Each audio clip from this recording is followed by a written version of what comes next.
പാലക്കാട് ജില്ലയിൽ പോയി കഴിഞ്ഞാൽ ഒരു ദിവസം കൊണ്ട് കാണാൻ പറ്റിയ അടിപൊളി 5 സ്പോട്സാണ് ഈ ഒരു വീഡിയോയിലുള്ളത്. ആദ്യം തന്നെ നമ്മൾ താമരപ്പാടമാണ്. താമരപ്പാടം എന്ന് പേര് മാത്രമേ ഉള്ളൂ, പക്ഷേ താമരയൊന്നുമല്ല, വയലാണ് കേട്ടോ. നല്ല അതിമനോഹരമായ വയലും അതിനോട് ചേർന്ന് കുറേയധികം കുന്നും ഒക്കെയാണ്. നല്ല ഒരു വിഷ്വലാണ് കാണാനായിട്ട്. നമ്മൾ ചെന്ന സമയത്തേക്ക് കൊയ്യാറായ ഒരു സമയമൊക്കെ ആയിരുന്നു. നമുക്കൊരു ഓണം അടുപ്പിച്ചൊക്കെ ആണെങ്കിൽ ഇത് നല്ല പച്ചപ്പിൽ കാണാൻ പറ്റും ഈ ഒരു സ്ഥലങ്ങളൊക്കെ. ഈ ഒരു സ്ഥലത്തിൻ്റെ പേരാണ് താമരപ്പടം. ഞാൻ ആദ്യം വിചാരിച്ചു ഇവിടെ താമരയൊക്കെ ഉണ്ടാക്കി വെച്ചിട്ടാണ് ചെന്നത്, പക്ഷേ താമരയൊന്നുമല്ല, വയലും കാര്യങ്ങളൊക്കെയാണ്. അത് കഴിഞ്ഞ് നമ്മൾ നേരെ പോയി സീതാർകുണ്ട് വെള്ളച്ചാട്ടത്തിലേക്കാണ്. അതിമനോഹര വിഷ്വൽസും നമുക്ക് ഫോട്ടോഗ്രാഫിയൊക്കെ എടുക്കാൻ പറ്റും. നല്ല വിഷ്വൽസൊക്കെ ഉണ്ട്. പിന്നെ കുളിക്കാനൊക്കെ ആഗ്രഹമുള്ളവർക്ക് നല്ല തണുത്ത അടിപൊളി വെള്ളമാണ്. അവിടെ പോയി കുളിച്ചിട്ടൊക്കെ ഫ്രഷ് ആവും. പിന്നെ അത് കഴിഞ്ഞ് നമ്മൾ നേരെ പോയത് ചിങ്ങൻചിറ മേലേക്കാവ് ക്ഷേത്രത്തിലേക്കാണ്. ഇത് ഒരുപാട് സിനിമകളിൽ വന്നിട്ടുള്ളൊരു ക്ഷേത്രമാണ്.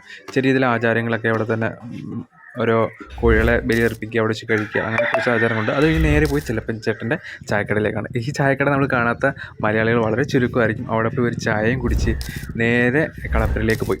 കളപ്പുര എന്ന് വെച്ച് കഴിഞ്ഞാൽ ഇവിടെ നെല്ലെല്ലാം കൊയ്തിട്ട് ഈ ഒരു കളപ്പുരയിലാണ് സ്റ്റോർ ചെയ്യുക. പഴയ കാലത്തുള്ള കളപ്പുരയാണ്.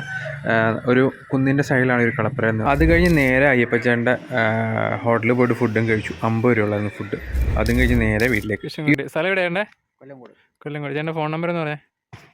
70 ആ 25 ആ 95 ആ 99 ഓക്കെ. 30.